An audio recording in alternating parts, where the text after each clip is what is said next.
Je vous salue, Église, au nom de Jésus-Christ. Je bénis le Seigneur pour l'occasion qu'il m'est accordée ce matin. Je remercie le pasteur, l'aumônier, pour l'invitation et la marque de confiance qui nous témoigne en ce jour. Ce n'est pas la première fois que je viens ici, mais c'est la première fois que je prends la parole ici, d'habitude, bon, pas d'habitude. Et un certain nombre de fois déjà, je suis venu au culte en anglais, et les frères qui sont dans la salle et qui viennent au culte anglophone se souviendront que j'ai commencé à aimer ce culte, comme je l'ai dit déjà la semaine dernière. Alléluia. Nous lisons la parole de Dieu dans l'évangile selon Marc. L'évangile selon Marc. Nous sommes au chapitre 4, verset 35, nous lirons jusqu'au verset 41e. Marc chapitre 4, 35 à 41. Et nous lirons aussi Ésaïe 48, verset 10. Nous commençons par les textes de Marc chapitre 4, verset 35. J'ai la version Louis II, nouvelle édition de Genève. Verset 35. En ce même jour, sur le soir, Jésus leur dit, passons sur l'autre bord. Après avoir renvoyé la foule, ils l'amenèrent dans la barque où il se trouvait. Il y avait aussi d'autres barques avec lui. Il se leva un grand tourbillon et les flots se jetaient dans la barque au point qu'elle se remplissait déjà. Et lui, il dormait à la poupe sur le coussin. Ils le réveillèrent et lui dirent, « Maître, ne t'inquiètes-tu pas de ce que nous périssons ?» S'étant réveillé, il menaça le vent. Et il dit à la mer, « Silence, tais-toi !» Et le vent cessa, et il eut un grand calme. Verset 40. Puis il leur dit, « Pourquoi avez-vous si peur? Comment n'avez-vous point de foi ?» Ils furent saisis d'une grande frayeur, et ils se dirent les uns aux autres, « Quel est donc celui-ci à qui obéissent même le vent et la mer? » Amen. Ésaïe 48, verset 10.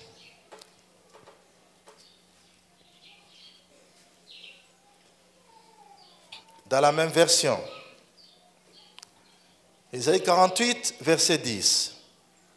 Je t'ai mis au creuset, non pour retirer de l'argent. Je t'ai éprouvé dans la fournaise de l'adversité. Amen. Reprenez vos places, que Dieu vous bénisse. Le sous-thème que nous abordons ce matin, je l'ai intitulé « Ne crains pas l'adversité ». Ne crains pas l'adversité. Amen. Jusqu'hier à 22h, je croyais avoir trouvé un message à apporter à l'église ce matin ici. Quand je me suis mis à prier à 4h ce matin, je me mets à genoux pour prier. Le Seigneur me souffle autre chose de tout à fait différent de ce que j'ai préparé jusqu'hier. J'entends dans mon esprit, ne crains pas l'adversité. Et quand j'écoute une telle voix, je ne résiste pas, je ne fais qu'obtempérer et j'amène ce message. Je suis sûr que ce message va s'adresser à quelqu'un qui craint l'adversité. Ce matin, le Seigneur te dit, ne crains pas l'adversité. Alléluia. Le mot adversité, selon le dictionnaire, signifie simplement une situation défavorable, une situation malheureuse, une situation douloureuse. C'est une situation difficile à supporter. Parfois des situations qui nous arrachent des larmes à cause de la difficulté qu'elles représentent. En d'autres termes, c'est un moment de crise qui peut dire sur cette terre qui ne connaît pas de crise? L'adversité, c'est bien le lot de tout être humain sous le soleil, y compris les disciples du Seigneur que nous sommes. Nous ne sommes pas exemptés des moments de crise. D'où provient cette adversité? Cette adversité provient de plusieurs sources. La première source est la principale. L'adversité vient du diable. La Bible dit de lui qu'il est comme le voleur qui vient pour égorger, détruire et dérober. Vous lirez ça en Jean chapitre 10, verset 10. Et l'apôtre Jacques de dire, le diable rôde comme un lion qui cherche à dévorer. Il rôde comme un lion. Il n'est pas le lion, mais il rôde comme un lion. C'est un faux lion qui singe le lion et qui tourne tout autour des enfants de Dieu pour chercher à les dévorer. Quand je parle du faux lion, c'est à l'opposé du vrai lion, le lion de la tribu de Juda. Le vrai lion, c'est celui-là. Directement ou indirectement, il va susciter des jalousies, la haine, la méchanceté des gens autour de nous pour pouvoir nous causer du tort. Mais ce n'est pas la seule source. La deuxième source, ce sont des actes que nous-mêmes nous posons et qui nous causent des ennuis. Nous sommes responsables de ce qui nous arrive par moments. Je prends un exemple. Un employé qui ne gère pas bien les ressources qui lui sont confiées. Supposez ce financier ou ce comptable qui confond la caisse de l'État avec sa poche. Et quand vient le contrôle, c'est sans pitié, on parle de l'IGF ces derniers temps. Quand l'IGF passe par là, la personne est dehors.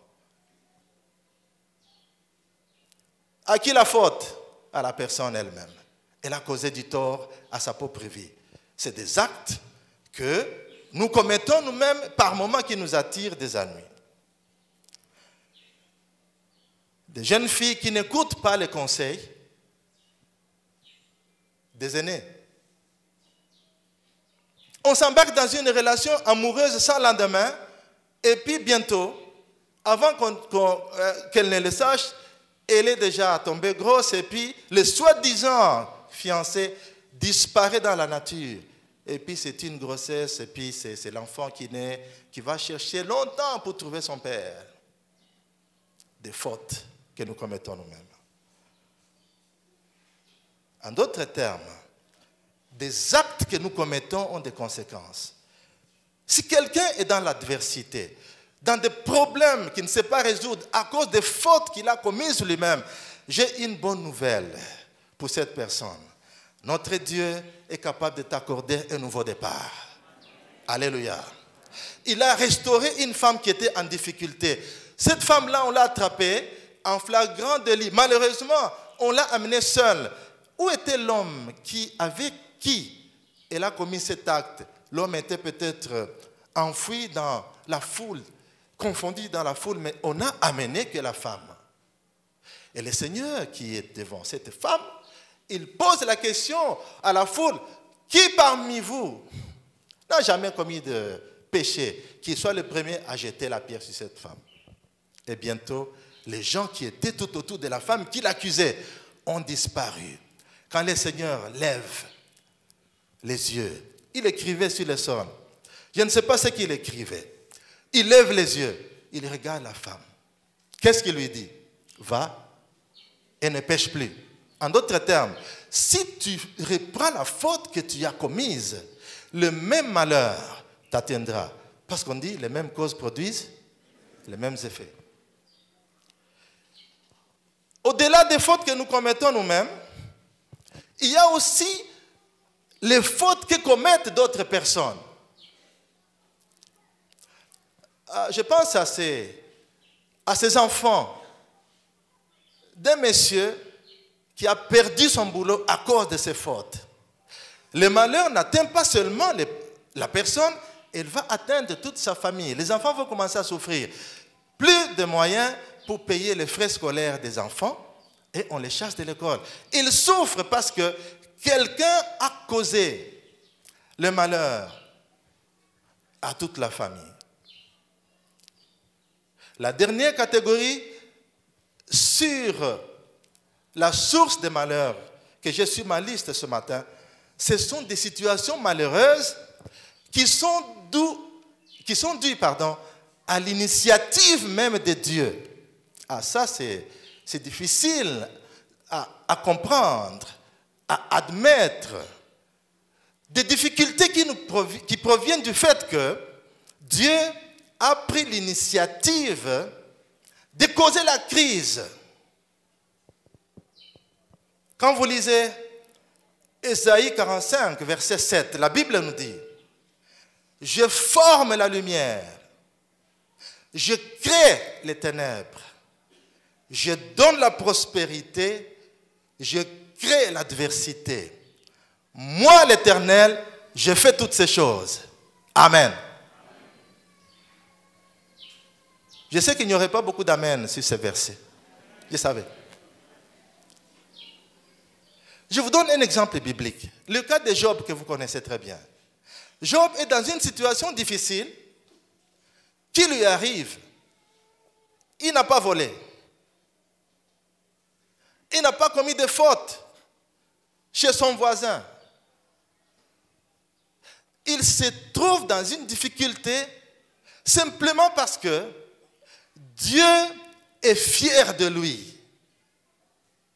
Dieu est fier de lui. Dieu a vanté son intégrité devant le diable. Et le diable qui dit, mais il te craint parce que tu l'as béni. Permets-moi de toucher à ses biens, il va te régner en face. Le diable a commencé à toucher petit à petit à ses biens. Vous connaissez l'histoire. Quand il commence à souffrir, sa femme lui dit, mais toi tu continues à craindre ton Dieu là, mais insulte ton Dieu là et meurs. Écoutez les conseils d'une personne raisonnable. La femme de Job. Mais Job n'a pas écouté ces conseils de sa femme. Il y a de mauvais conseils de la part de nos partenaires que nous ne devons pas suivre. Des mauvais conseils. Des conseils qui nous détachent de Dieu. Ici, je parle du cas des couples où il y a quelqu'un à qui la parole de Dieu ne dit rien. Alléluia. Job est resté persévérant. Le diable est allé plus loin. Dieu lui a permis de toucher à sa santé. Les amis de Job sont venus de toutes parts pour pouvoir l'accuser d'avoir commis des fautes. Il est dans un creuset de l'adversité. À l'origine, Dieu a permis cela.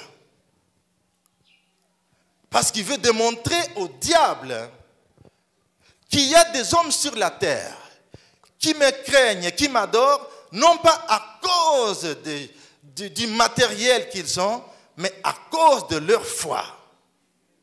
Même s'ils sont dépossédés des choses matérielles, ils vont continuer à persévérer. Ma prière ce matin pour toi est que malgré la crise, malgré les choses qui peuvent se détacher de toi, reste ferme comme Job. Alléluia.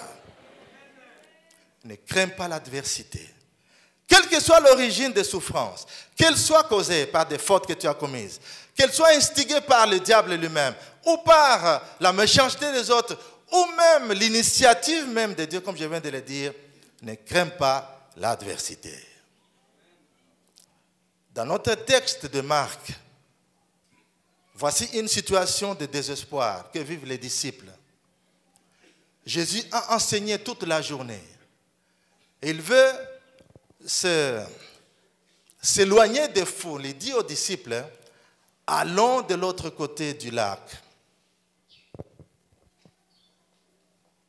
Le lac de Galilée, que vous trouverez aussi désigné par la mer de Galilée, ou le lac de Génézareth, parfois le lac de Tibériade, c'est le même lac. Jésus dit, allons de l'autre côté. lui et ses disciples s'embarquent à bord du bateau. Et voici, au beau milieu de la mer, il s'élève une tempête qui va secouer le bateau au point que les passagers courent le risque de se noyer. Entre-temps, qu'est-ce que Jésus fait? Il dort. Pendant que les disciples se débattent, le flot continue à remplir la barque, mais Jésus dort. Je me demande comment cela était possible de dormir pendant que la barque est secouée.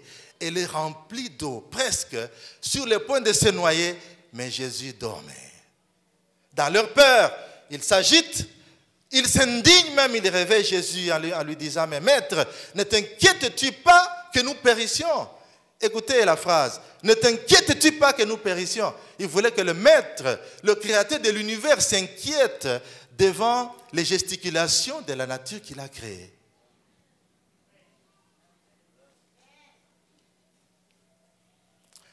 Remarquez que dans le texte, Jésus ne répond pas à la question. Il se lève et il menace la tempête. Il s'occupe d'abord de ce qui a causé la panique avant d'attaquer la panique dans la vie de ses disciples. Puis quand il se retourne vers les disciples, qu'est-ce qu'il leur dit? Vous êtes incrédules, pourquoi vous n'avez pas la foi jusque-là?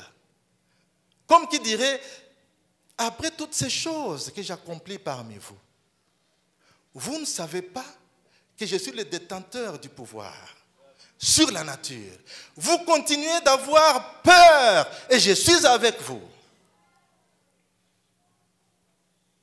Ne crains pas l'adversité. J'ai béni le Seigneur quand notre modérateur du jour a lu le psaume 26. Je me suis dit, oh Seigneur, c'est merveilleux.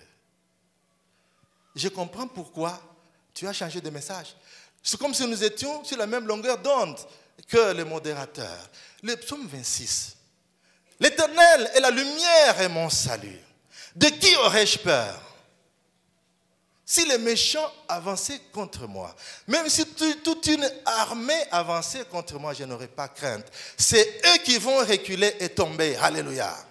Comme cette tempête qui est tombée au son de la voix du Créateur. Tais-toi, silence. Jésus leur reproche l'incrédulité. Deuxièmement, il leur reproche la peur. Pourquoi avez-vous peur? Bien-aimés dans le Seigneur, ces deux alliés, l'incrédulité ou manque de foi et la peur, quand la haine vient s'ajouter à ces deux alliés, vous avez un trio qui va polluer toute l'atmosphère pour diviser les familles, pour diviser les églises, pour diviser la communauté, pour diviser et diviser encore des gens qui s'entendaient. L'incrédulité, la peur et la haine. Le diable aime bien utiliser ces instruments pour causer la zizanie parmi les gens. Mais le diable est un menteur. Le diable est un menteur. Alléluia. Quand l'atmosphère est remplie de ces trois éléments, l'incrédulité, je répète, la peur et la haine, il n'y a plus rien à espérer. La puissance de Dieu ne va plus se manifester à cause de cette présence venimeuse de ces trois instruments. Qu'est-ce que Dieu attend? Au lieu de l'incrédulité, Dieu attend la foi. La Bible dit dans le passage de notre trimestre, ici, tout ce qui est né de Dieu triomphe du monde. Tout ce qui est né de Dieu. J'ai aimé la manière dont la Bible présente cette réalité. Tous qui est né de Dieu. Pas tous ceux qui sont nés de Dieu. Tous qui est né de Dieu triomphe du monde. C'est-à-dire, tout ce qui vient de l'initiative de Dieu. Tous ceux qui sont nés de Dieu sont compris là-dedans. Tous ceux qui sont nés de nouveau, engendrés par Dieu, ils triomphent du monde. Toute action qui provient de Dieu triomphe du monde. Tout mariage qui provient de Dieu triomphe du monde malgré les tribulations. Tout projet qui provient de Dieu triomphera toujours parce que l'initiateur est derrière. Il regarde, il tient sa parole pour l'accomplir. Alléluia. Il y a quand même une question qu'on peut se poser et que de génération en génération on se pose. Pourquoi un Dieu d'amour? Si Dieu était un Dieu d'amour, pourquoi permet-il des situations de souffrance dans la vie de ses enfants? Ça, des dissertations, des thèses ont été publiées sur ça. Quand je faisais mes recherches, je suis tombé sur cette question qui est posée plus d'une fois, des années et des années. Pourquoi? Si Dieu était si bon. Et ça, c'est une des questions favorites des athées. Des athées. Les athées posent cette question. Votre Dieu là, s'il était si bon comme vous le présentez, pourquoi y a-t-il tant de mal dans le monde? Comme si c'était Dieu qui est à l'origine du mal. Chapitre 48 du verset, le chapitre 48, verset 10 d'Ésaïe, que nous avons lu au départ, nous dit, je t'ai mis au creuset, je t'ai affiné, selon la Bible du semeur. Mais non pour te retirer de l'argent, mais je t'ai éprouvé dans la fournaise de l'adversité. Donc, si Dieu permet que nous passions par des situations de crise, voici la réponse. Il éprouve ses enfants. Comme les disciples ces jours-là. Ils ont entendu des paraboles. Quand Jésus expliquait le royaume de Dieu, à quoi il ressemble, toute la journée ils ont entendu. Qu'est-ce qu'ils ont fait de cette parole? Ils se sont inquiétés alors que le maître était là, silencieux. Le silence de Dieu ne signifie pas son refus, ni la négligence de ton problème. Il est là calme. Il sait ce qu'il fait. Il est au repos. Mais pendant que le Seigneur semble ne pas nous parler, il voit la situation se dégrader. Pendant ce temps, il y a des compositeurs qui vont chanter Nzambo yo zawapi. Est-ce que? Il y a une chanson dont le titre c'est Est-ce que? Ceux qui écoutent les chants populaires vont se rappeler cette chanson. Est-ce que?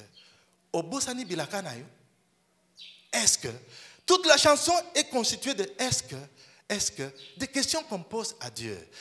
Des chants comme ça dénotent de l'incrédulité. Cela dénote de l'ignorance des méthodes de Dieu. Ce que je suis en train de vouloir dire, bien-aimés dans le Seigneur, c'est que Dieu permet, même les crises que Dieu permet dans votre vie, il y a une raison d'être. Il y a une raison d'être. Quand le diable les provoque, c'est pour tuer ta foi. Mais quand Dieu permet ces choses, il éprouve notre foi. La victoire qui triomphe du monde, c'est notre foi. Je ne suis pas en train de dire, c'est bon de souffrir. Quand vous souffrez, ne vous en faites pas. Non, je ne suis pas en train de dire ça. Je parle de l'attitude qu'il faut adopter pendant que nous passons par des moments de crise.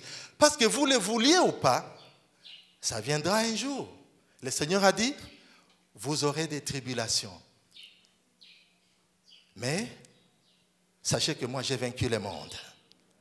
Il invite les disciples à la confiance en lui, en sa victoire, à l'œuvre de la croix, pour qu'ils se souviennent qu'il les a précédés sur le terrain.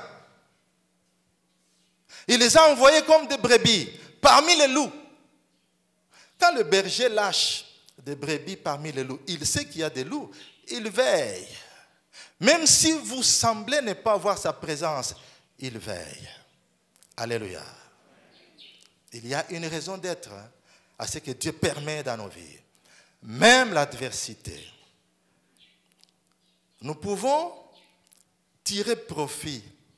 Ça va être un peu douloureux, peut-être, de considérer ça, mais nous pouvons tirer profit des bienfaits, entre guillemets, de ce que Dieu fait quand il permet l'épreuve. Et nous faisons face à l'épreuve. Entre autres conséquences positives que je peux citer, bien-aimés, c'est que l'épreuve ou l'adversité causée par le Seigneur, ou ce que le Seigneur permet dans nos vies, est une occasion d'expérimenter par la foi quelque chose d'original sur la parole de Christ. Je reprends.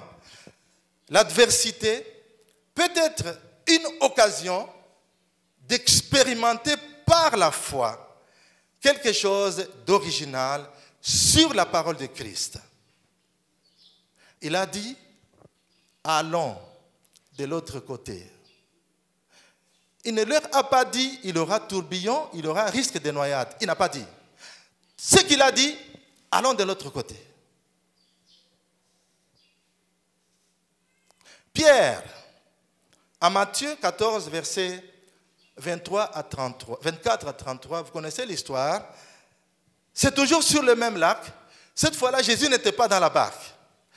Il a renvoyé la foule, il a renvoyé les disciples pendant qu'ils les suivraient.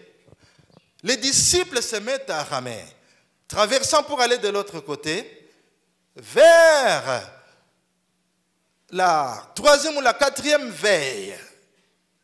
Le vent souffle fort.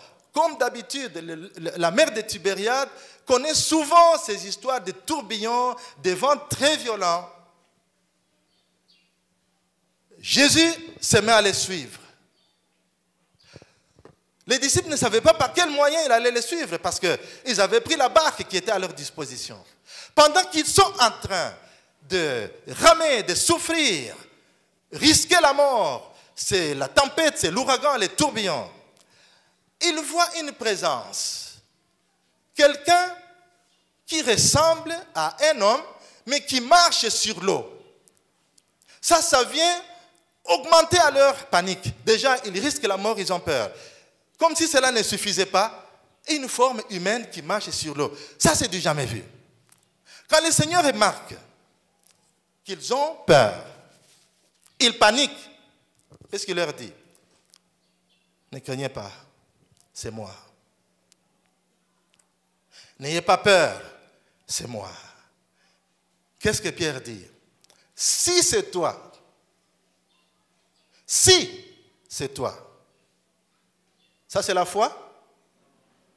Si c'est toi, ordonne que je vienne vers toi. Et le maître dit, viens. Pierre, à l'écoute de la voix, il se met à marcher sur les eaux. Comme le maître qui a dit, viens. Il fixe les yeux sur le maître qui a dit, viens. Il a marché. Il a fait une certaine distance. Mais très souvent, les prédicateurs insistent sur « Ah, Pierre s'est noyé ». Mais avant de se noyer, il a marché. Y a-t-il un humain qui a marché sur les eaux? Oui, Pierre, à part Jésus lui-même. Il a quand même marché sur les eaux. Alléluia. La Bible dit, il a commencé à s'enfoncer. Moi, je me pose la question. Sur l'eau, quand vous marchez, si vous arrivez de marcher sur l'eau, on s'enfonce tout simplement ou bien on commence d'abord à s'enfoncer? Quelle est la seconde qui se passe entre le fait de s'enfoncer et de commencer à s'enfoncer? C'est à la seconde. Pourquoi il a commencé à s'enfoncer? Il a commencé à regarder à gauche et à droite. Les vagues montent, la tempête frappe. Entre-temps, le maître qui lui a dit viens est là. Il a détaché le regard de celui qui a dit viens. Quand on détache le regard de celui qui a dit viens,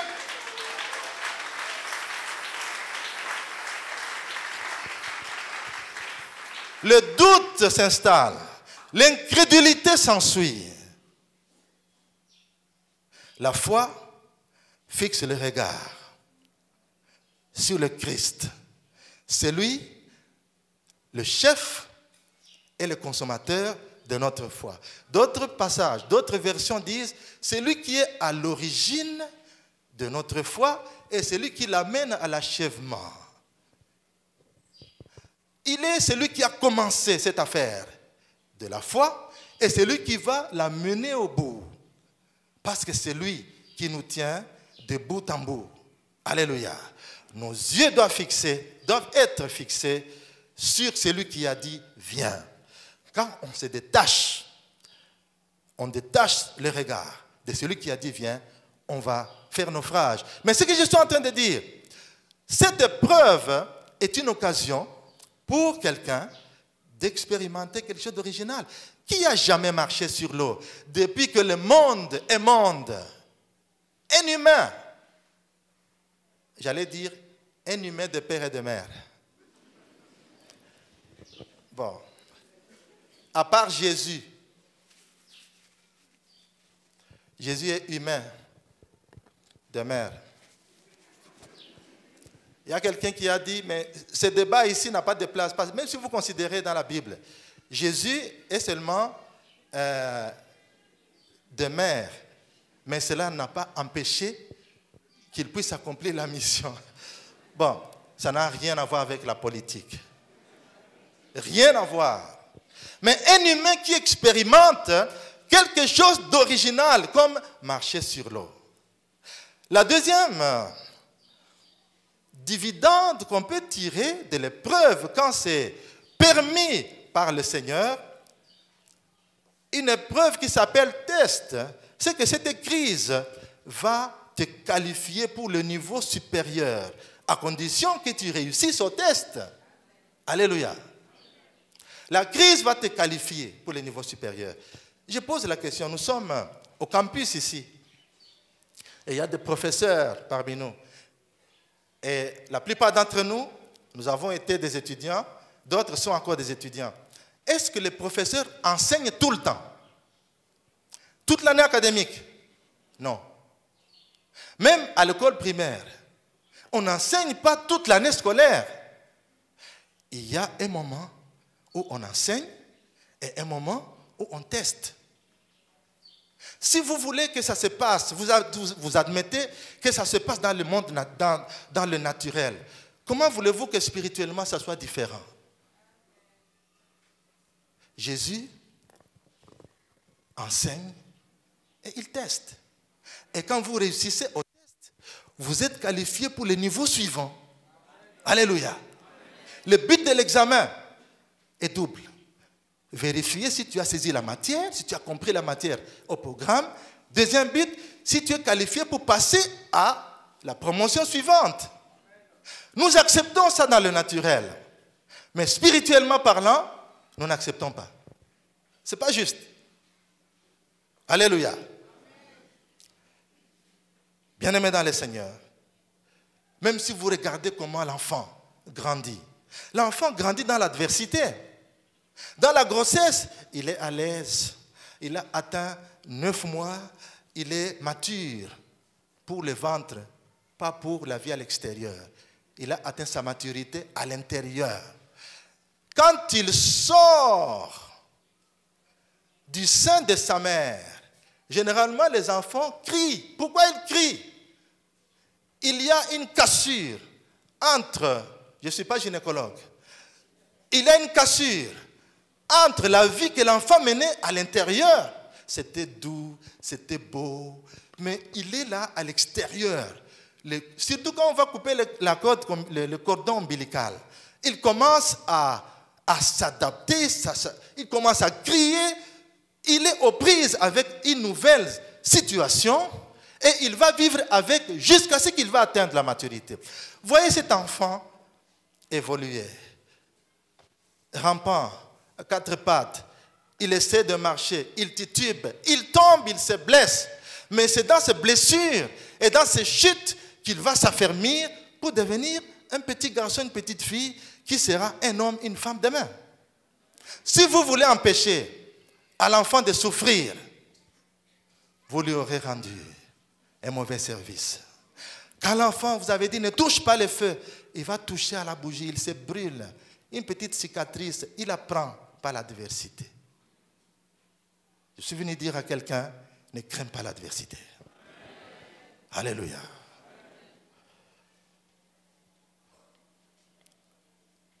Je vais passer vite. Je vais passer vite à ce que nous devons faire face à l'adversité. Ceci est très important, bien-aimés dans le Seigneur. Même David, avant le palais, il a souffert l'adversité dans la brousse, derrière les moutons de son père. Un jour, il a fait face à Goliath. Quelle adversité! Un géant qui est né dans la guerre.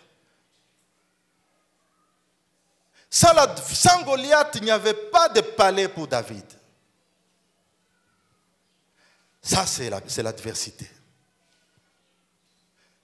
Que faire face à l'adversité? La première chose à faire, bien-aimé, face à l'adversité, appuie-toi sur ce que Dieu a dit. Appuie-toi sur ce que Dieu a dit.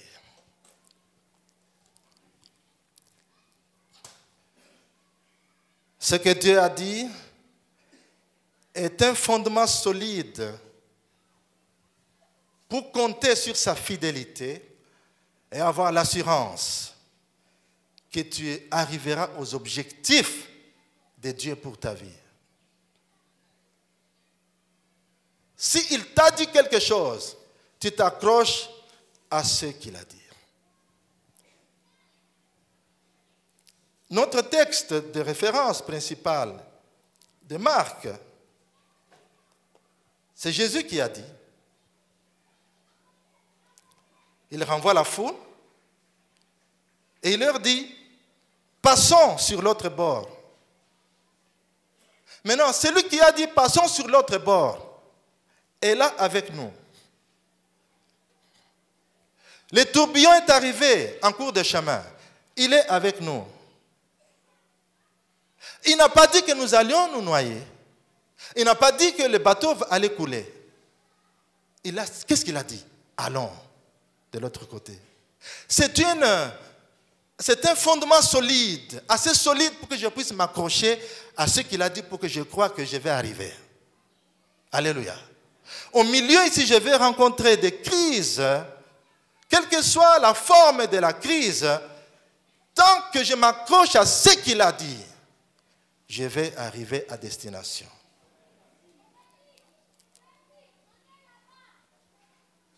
Je suis en train d'aller quelque part, malgré la crise, parce qu'il m'a dit d'avancer.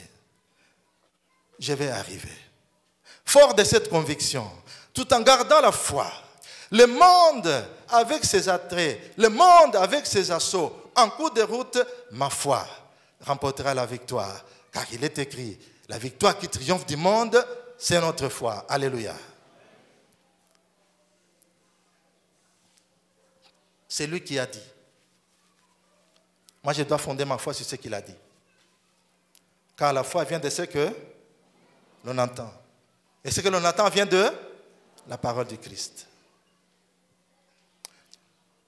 Ne vous en faites pas que Jésus n'ait pas donné de détails.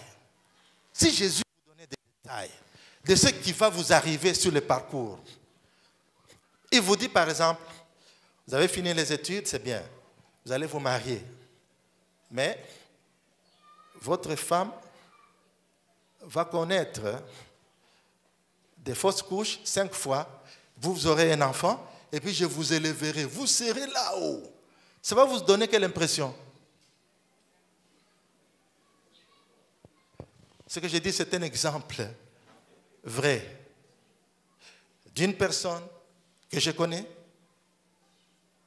que nous avons suivi, que nous avons aidé, qui se sont mariés. Première grossesse, fausse couche. Jusqu'à 5. 5. Dieu leur a fait grâce, ils ont 2 filles.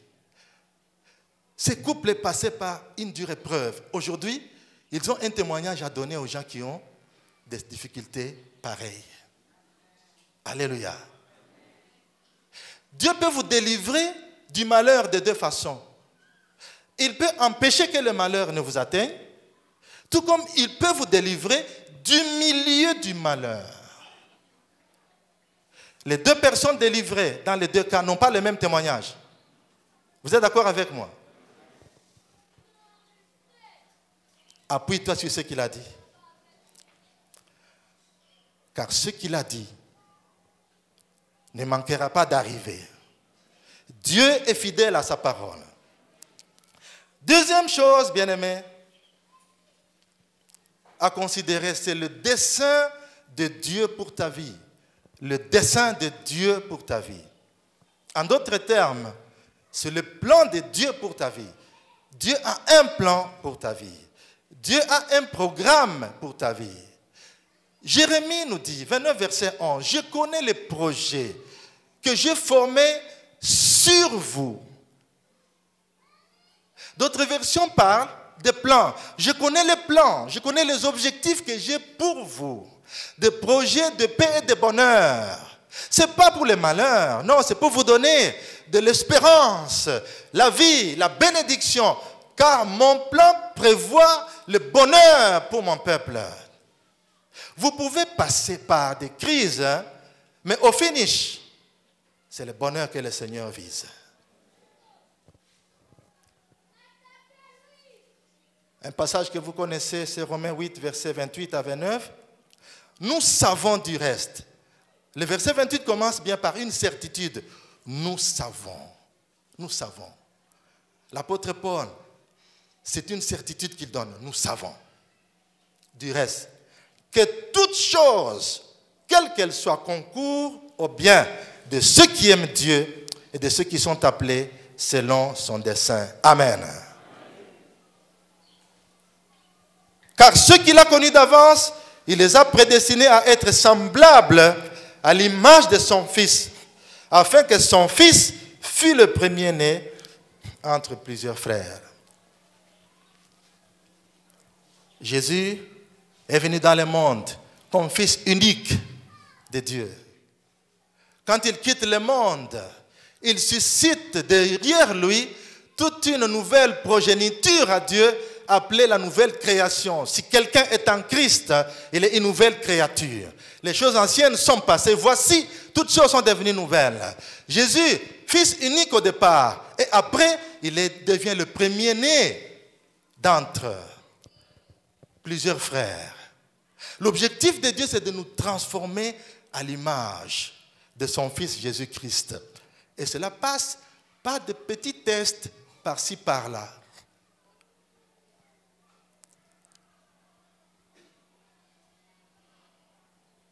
Toutes choses, toutes les circonstances, à travers le pouvoir de la parole, Dieu nous transforme. Et aussi à travers toutes les circonstances qui nous arrivent, y compris des expériences d'adversité, Dieu transforme notre caractère et il nous transforme peu à peu jusqu'à ce que nous puissions parvenir à l'image de Jésus-Christ.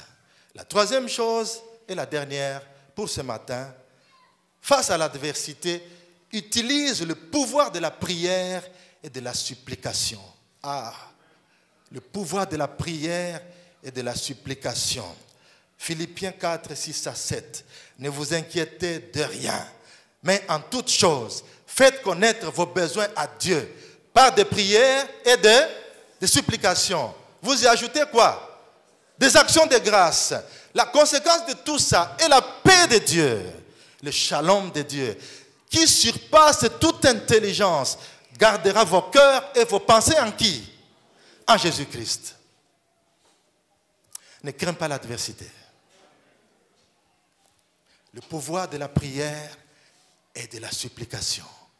Il y a quelqu'un qui a supplié Dieu, Ézéchias. Il vivait en paix dans son palais royal. Et il reçoit un prophète de Dieu, Ésaïe. Le prophète lui dit, « Ô roi, prépare-toi. Prépare-toi. » C'est 2 Rois chapitre 20, les 11 premiers versets. « Prépare-toi parce que tu vas mourir. » Ézéchias est tombé malade. Il espérait s'en sortir. Mais le prophète de Dieu vient lui dire, « Ézéchias, cette maladie, tu ne t'en sortiras pas. Prépare-toi car tu vas partir. » Toute affaire cessante. Ézéchias tourne la face contre le mur. Il commence à supplier Dieu.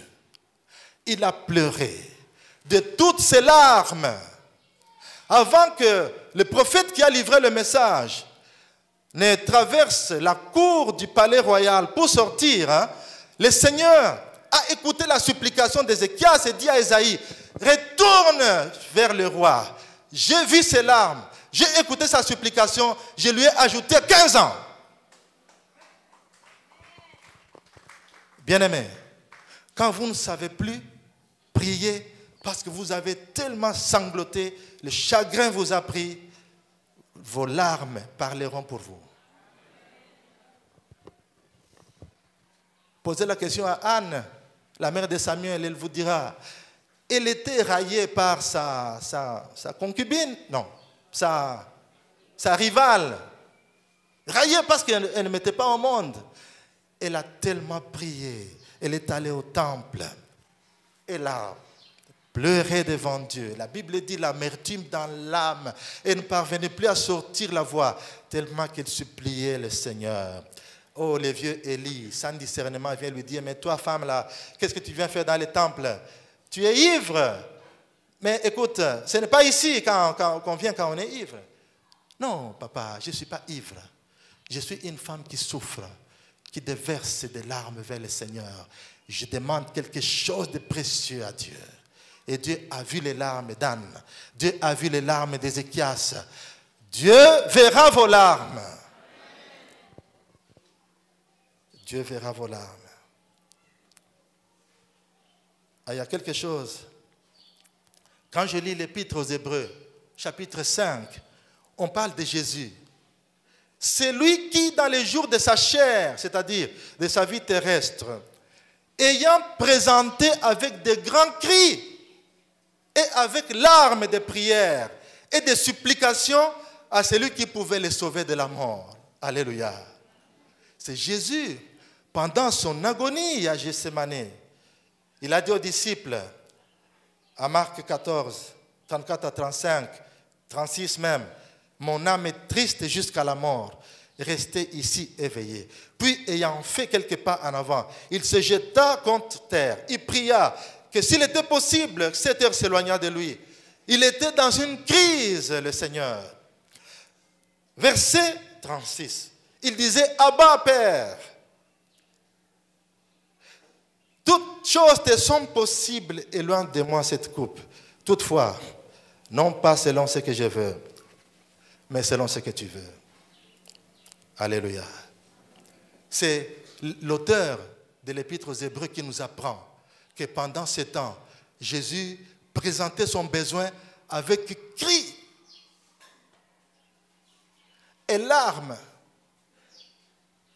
vers celui qui pouvait le sauver de la mort. Père, pourquoi m'as-tu abandonné?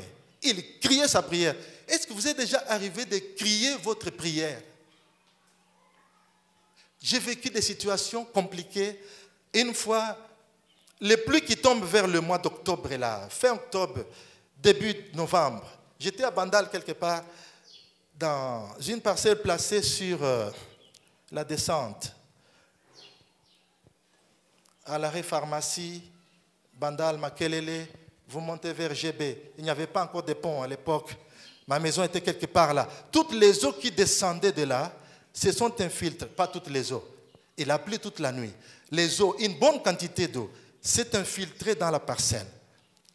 Et dans la parcelle, il n'y a pas de sortie parce que de l'autre côté, c'est chez le voisin. Les eaux commencent à remplir la parcelle. Et nous, on dormait. Quelque temps après, je vois, oh, qu'est-ce qui se passe? Je vois que les eaux sont entrées dans la maison.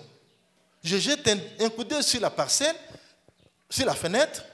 La voiture est déjà pleine d'eau. Je dis, oh, qu'est-ce qui se passe?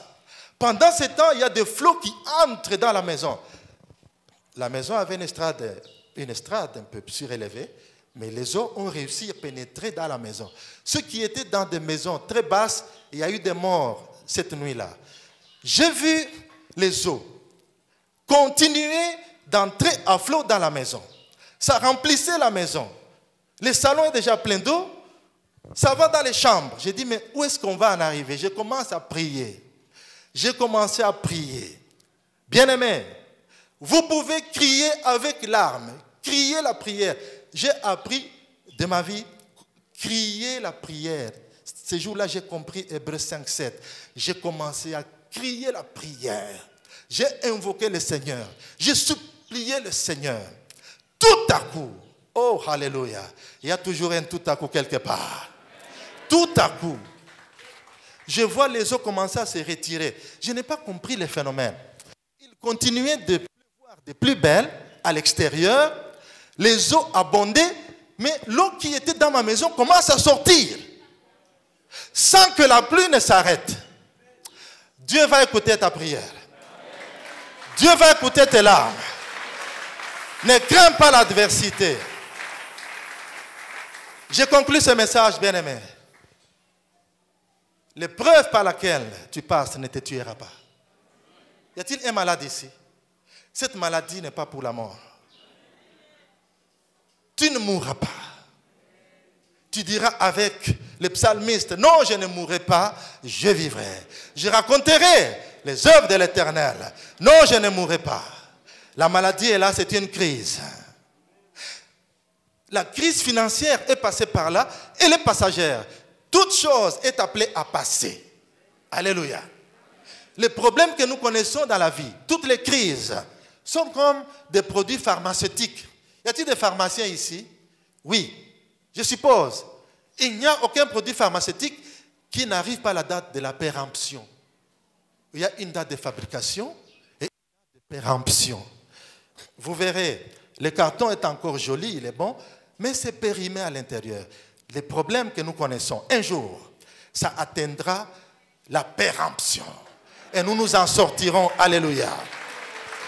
Oh. L'apôtre Paul dit ceci. En Romains chapitre 8, verset 17. L'Esprit lui-même rend témoignage à notre esprit que nous sommes enfants de Dieu. Verset 18. J'estime, ça c'est un terme intéressant. J'estime que les souffrances du temps présent ne sauraient être comparées à la gloire à venir qui sera révélée pour nous. Alléluia. Il y a une gloire à venir. Après l'adversité du moment, il y a une gloire. Le mot estimé, c'est le mot logizomai en grec.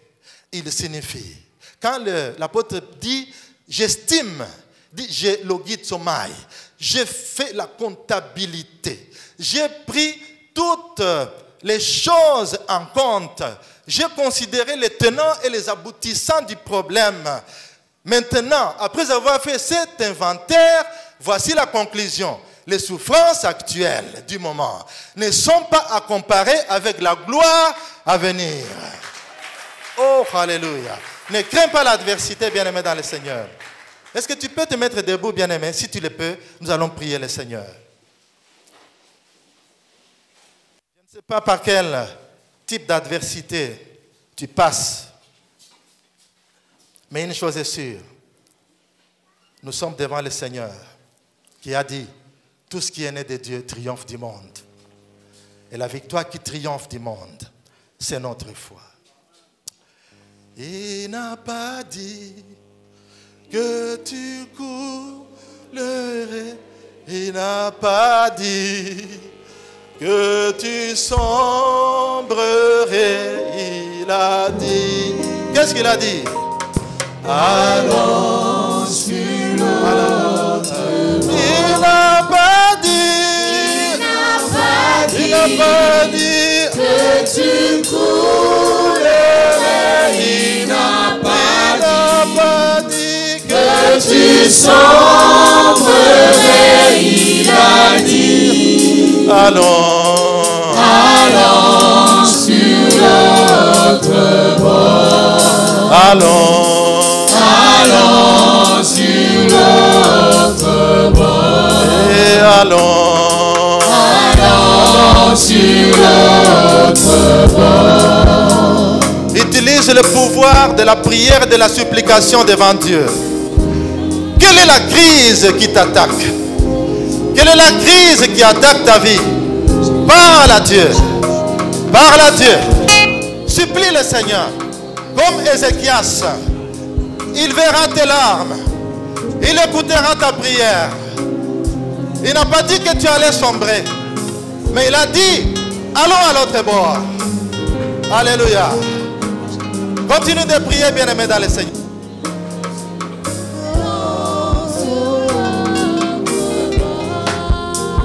Si un jour sur ta... Devant l'adversité, je n'aurai plus crainte, car tu es le maître de l'adversité de ma vie. Je te loue, parce que toi qui veilles sur moi, tu ne dors ni ne sommeilles. Même dans l'adversité, tu ne dors ni ne sommeilles. Tu maîtrises tous les paramètres et toutes les situations de ma vie. Je te loue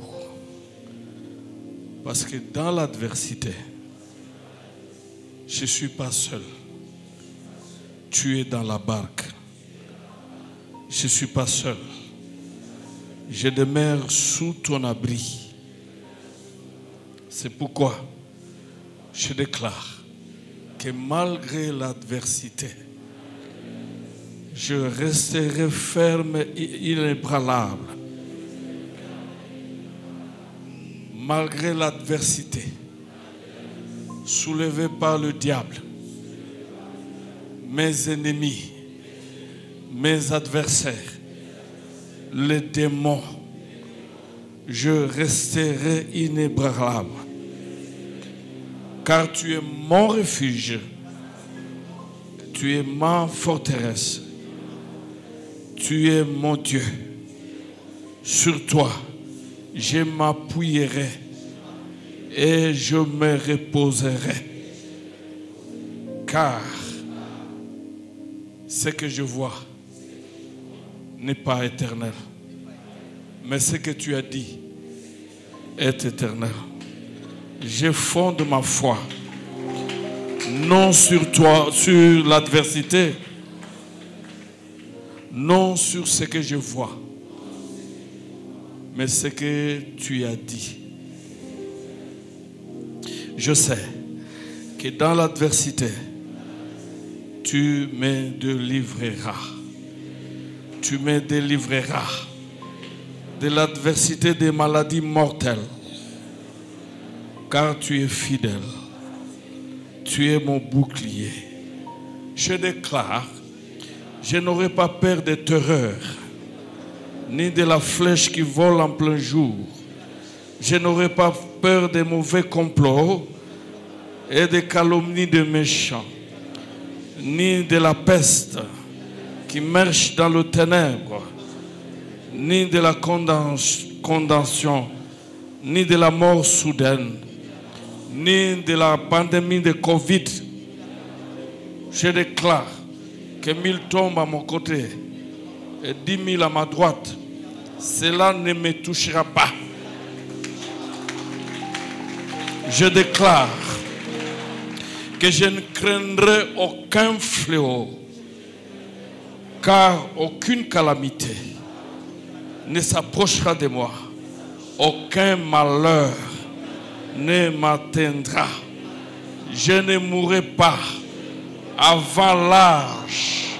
Au nom de Jésus, je marcherai sur l'adversité, sur l'ennemi, car toi qui es avec moi dans la barque, tu as vaincu le diable, tu as vaincu les principautés, tu as vaincu la mort, tu es ressuscité, tu es vivant, assis à la droite du Père.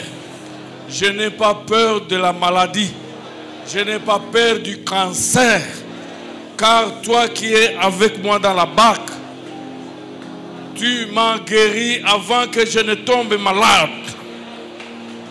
Je te bénis parce que tu m'aimes. Oui, le bonheur et la grâce m'accompagneront tous les jours, chaque jour, toujours. Oui, le bonheur et la grâce m'accompagneront tous les jours, chaque jour, toujours.